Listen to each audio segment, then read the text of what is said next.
अस्सलाम वालेकुम वीवर्स, मैं नाज शाह आपके साथ हूँ। आज मैं आपके साथ शेयर करूँगी कि जहन्नुम में लोगों की क्या हालात होंगे। और सबसे पहले इब्लीस को जहन्नुम में भेजा जाएगा। सूरह इब्राहीम की आयत नंबर 22 में इरशाद खुदावंदी है, जब फैसला कर दिया जाएगा तो शैतान कहेगा, हकीकत ये है कि अल्लाह ताला ने जो तुमसे वादे किए थे वो सब सच्चे थे और मैंने तुमसे जितने भी वादे किए इनकी खिलाफ वर्जी की, और हाँ, मेरा तुम पर कोई ज़ोर तो ना था। मैंने इसके सिवा कुछ नहीं किया कि अपने रास्ते की तरफ तुमको दावत दी। तुमने खुद ही मेरी दावत पर लब्बैक कहा। अब मुझे मलामत ना करो बल्कि अपने आप को मलामत करो। यहाँ ना तो मैं तुम्हारी फरियाद रसी कर सकता हूँ ना तुम मेरी। इससे पहले जो तुमने मुझे अल्लाह का शरीक बना रखा था, मैं इससे बरी उज़्ज़िम्मा हूँ। ऐसे ज़ालिमों के लिए दर्दनाक अज़ाब यकीनी है। और हज़रत अनस बिन मालिक से रिवायत है कि रसूलुल्लाह सल्लल्लाहु अलैहि वसल्लम ने इरशाद फरमाया, क़यामत के रोज़ सबसे पहले इब्लीस को आग का लिबास पहनाया जाएगा। वो इसे अपनी पेशानी पर रख कर पीछे से घसीटता फिरेगा। इसकी औलाद यानी इसके पैरोकार, इसके मानने वाले इसके पीछे पीछे होंगे। इब्लीस अपनी मौत और हलाकत को पुकारता फिर रहा होगा। इसके पैरोकार भी मौत और हलाकत को पुकारेंगे, हत्ता कि जब वो आग के ऊपर आ खड़े होंगे तो इब्लीस कहेगा, हाय मौत। इसके साथ इसके पैरोकार भी कहेंगे, हाय मौत। हज़रत अबू सईद खुदरी कहते हैं, रसूलुल्लाह ने इरशाद फरमाया, अल्लाह ताला क़यामत के रोज़ हज़रत आदम अलैहिस्सलाम को मुखातिब करके फरमाएगा, ए आदम। हज़रत आदम अर्ज़ करेंगे, ए अल्लाह, मैं हाजिर हूँ तेरी खिदमत में और तेरी अतात में, और भलाई तेरे ही हाथ में है। तब अल्लाह ताला फरमाएगा, मखलूक में से आग की जमात अलग कर दो। हज़रत आदम अर्ज़ करेंगे, आग की जमात कितनी है? अल्लाह ताला इरशाद फरमाएगा, 1000 में से 999 लोग। आप सल्लल्लाहु अलैहि वसल्लम ने इरशाद फरमाया, यही वो वक्त होगा जब बच्चा बूढ़ा हो जाएगा, हमल वाली औरतों के हमल गिर जाएंगे और तू लोगों को मदहोश देखेगा, हालांकि वो मदहोश नहीं होंगे, बल्कि अल्लाह का अजाब ही इतना सख्त होगा कि लोग अपने होशो हवास खो बैठेंगे। अबू सईद खुदरी कहते हैं, ये सुनकर सहाबा कराम इतने परेशान हो गए और उन्होंने अर्ज़ किया कि या रसूलुल्लाह, फिर हम में से कौन खुश नसीब आदमी होगा जो जन्नत में जा सकेगा?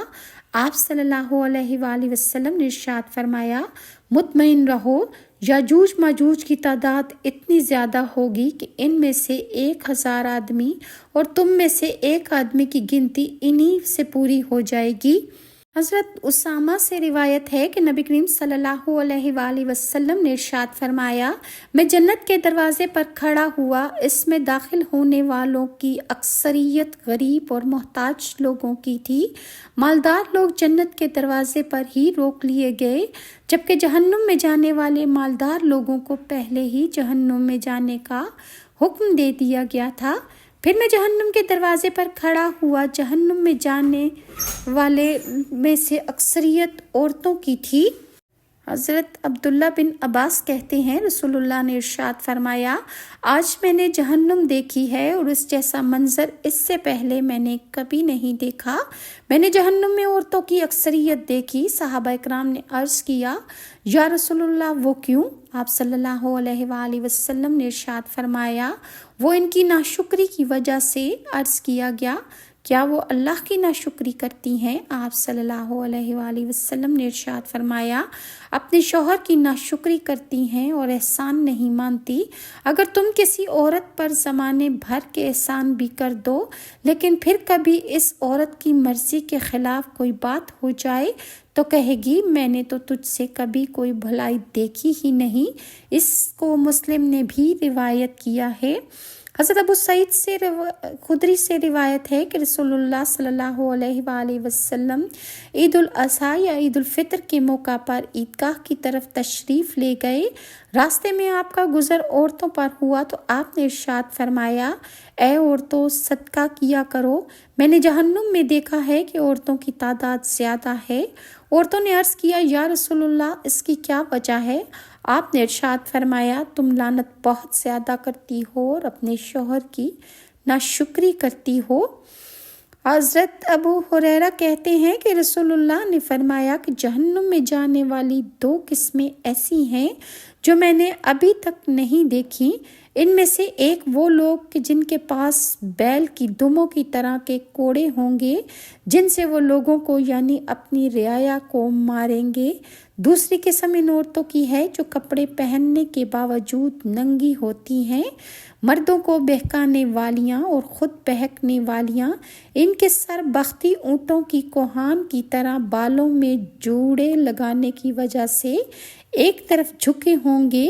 ایسی عورتیں جنت میں جائیں گی نہ جنت کی خوشبو سونگھ سکیں گی، حالانکہ جنت کی خوشبو طویل مسافت سے آتی ہے۔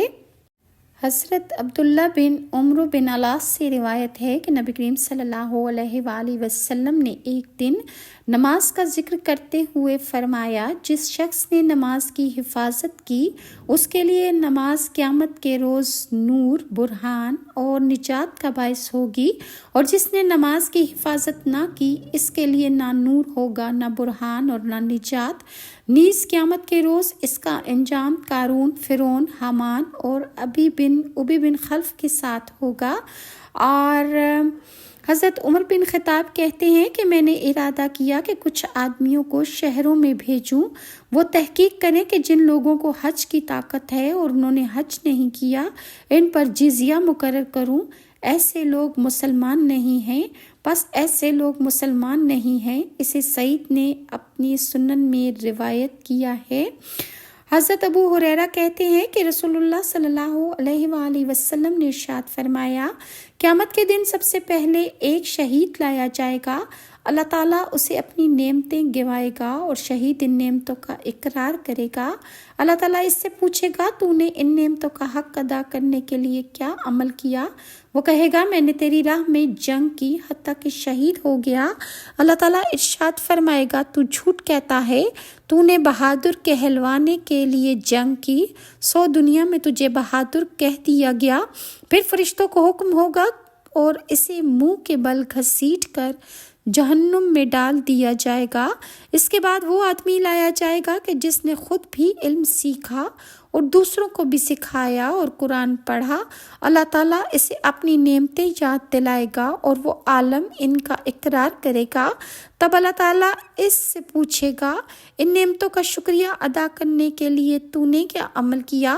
وہ عرض کرے گا یا اللہ میں نے علم سیکھا، لوگوں کو سکھایا اور تیری خاطر لوگوں کو قرآن پڑھ کر سنایا۔ اللہ تعالیٰ ارشاد فرمائے گا تو نے جھوٹ کہا ہے، تو نے علم اس لیے سیکھا تاکہ لوگ تجھے عالم کہیں اور قرآن اس لیے پڑھ کر سنایا کہ لوگ تجھے قاری کہیں، سو دنیا نے تجھے عالم اور قاری کہا۔ پھر فرشتوں کو حکم ہوگا اور اسے منہ کے بل گھسیٹ کر جہنم میں ڈال دیا جائے گا۔ اس کے بعد تیسرا آدمی لایا جائے گا جسے دنیا میں وسعت اور ہر طرح کی دولت سے نوازا گیا تھا۔ اللہ تعالیٰ اسے اپنی نعمتیں جتائے گا، وہ شخص ان نعمتوں کا اقرار کرے گا۔ پھر اللہ سوال کرے گا میری نعمتوں کو پا کر تو نے کیا کام کیے؟ وہ کہے گا یا اللہ میں نے تیری راہ میں ان تمام جگہوں پر مال خرچ کیا جہاں تجھے مال خرچ کرنا پسند تھا۔ اللہ تعالیٰ ارشاد فرمائے گا تو نے جھوٹ بولا ہے، تو نے مال صرف اس لیے خرچ کیا تاکہ لوگ تجھے سخی کہیں اور دنیا نے تجھے سخی کہا۔ پھر فرشتوں کو حکم ہوگا اور اسے منہ کے بل گھسیٹ کر جہنم میں ڈال دیا جائے گا۔ حضرت ام سلمہ سے روایت ہے کہ میں نے نبی کریم صلی اللہ علیہ وآلہ وسلم کو فرماتے ہوئے سنا ہے جس شخص نے میری طرف ایسی بات منسوب کی جو میں نے نہیں کہی وہ اپنی جگہ جہنم میں بنا لے۔ یہ حدیث بخاری شریف میں بھی ہے۔ जहन्नुम की आँखें हैं जिससे वो देखती है, उसके कान है जिससे वो सुनती है, और जहन्नुम की ज़बान भी है जिससे वो बात करती है। हज़रत अबू हुरैरा कहते हैं कि रसूलुल्लाह सल्लल्लाहु अलैहि वसल्लम ने इरशाद फरमाया, क़यामत के रोज़ जहन्नुम से एक गर्दन निकलेगी, इसकी 2 आँखें होंगी जिससे वो देखेगी, 2 कान होंगे जिससे वो सुनेगी, और उसकी ज़बान होगी जिससे वो बोलेगी और कहेगी, मैं 3 आदमियों को अजाब देने के लिए मुसल्लत की गई हूँ, अल्लाह के मुकाबले में सरकश और उससे दुश्मनी रखने वाला, अल्लाह के साथ किसी दूसरे को पुकारने वाला यानी शिर्क करने वाला, और तीसरा तस्वीरें बनाने वाला। मज़ीद मैं आपके साथ वीडियोस शेयर करूँगी, और अगर आपको मेरी वीडियोस अच्छी लगती हैं तो काइंडली लाइक और सब्सक्राइब ज़रूर कीजिए। नेक्स्ट वीडियो तक के लिए नाज़ शाह को इजाज़त दीजिए। अल्लाह हाफ़िज़।